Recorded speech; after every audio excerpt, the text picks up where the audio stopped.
We want to go now to Democratic Governor J.B. Pritzker of Illinois. Good morning to you, Governor. Good morning, Margaret.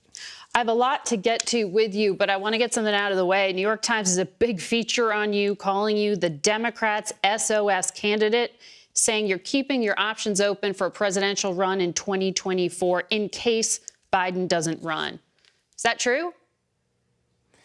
No, I'm supporting Joe Biden. He's running for re-election, and he's going to get re-elected. I'm just, happy that people think of me in that way. That's certainly very flattering, but I intend to serve out my term as governor of Illinois. Because you are, according to CBS reporting, potentially serving on an advisory board to the president if he does run for re-election.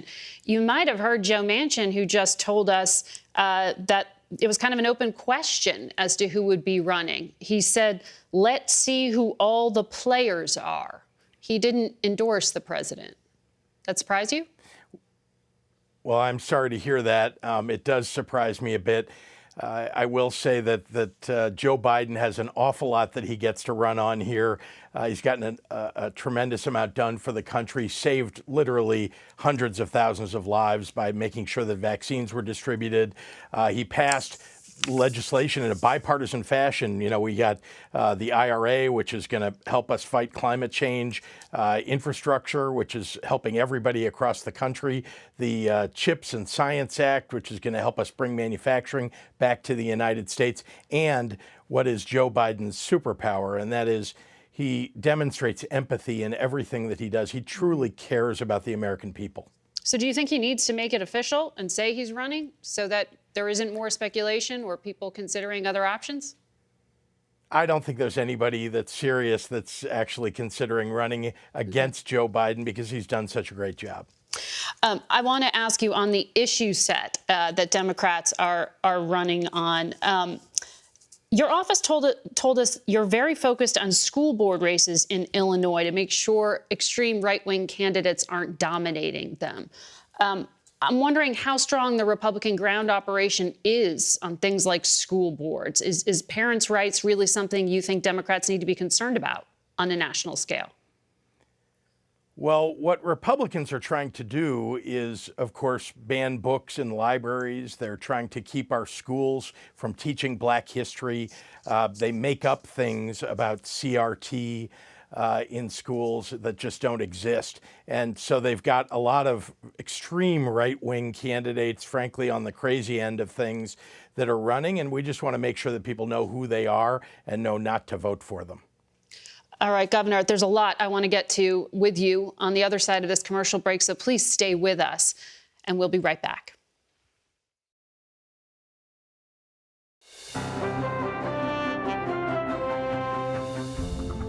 Welcome back to Face the Nation. We want to continue our conversation now with Illinois Governor J.B. Pritzker.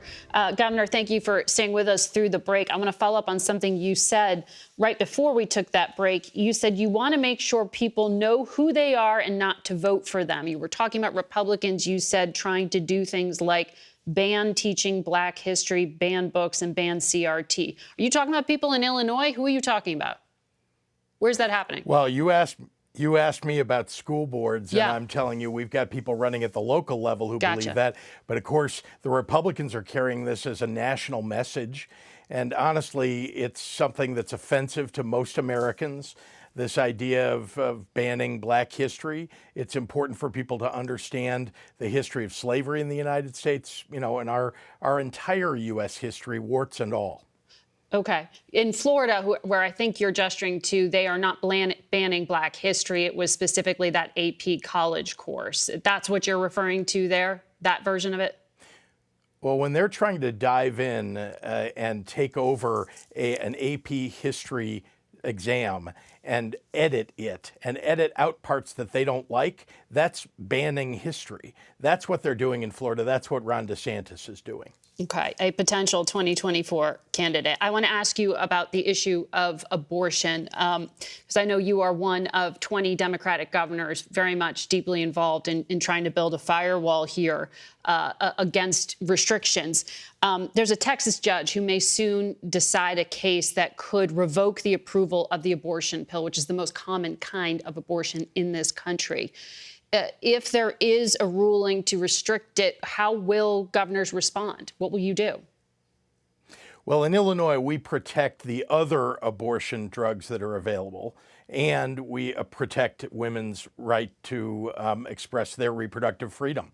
And so we're helping our clinics in Illinois. We're making sure that all the refugees from the states around us that have banned abortion know that there's an oasis here in the Midwest, here in the state of Illinois, to protect their health and their reproductive rights.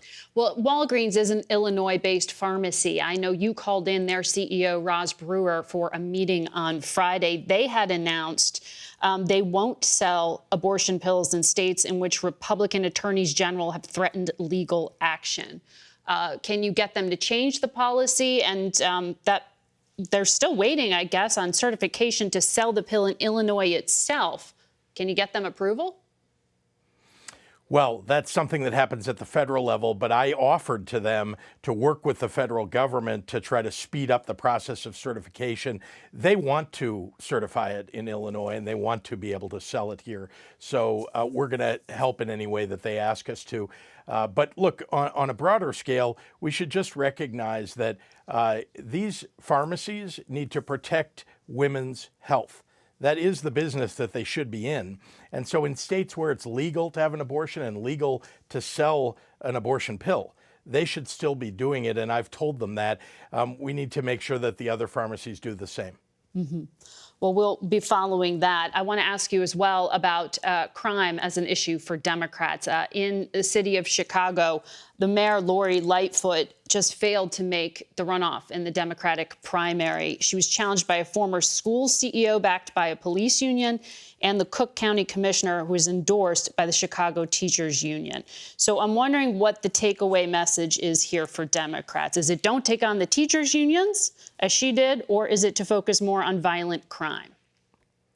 Well, it was a messy primary. There's no doubt about it. 9 candidates. Nobody got 50% or anywhere near 50%. So we have a runoff coming up.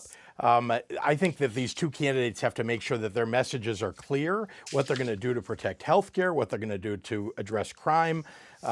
Frankly, they have not been specific on a lot of these issues, and I'm asking them to be. Governor, thank you very much for your time today. Thanks, Margaret.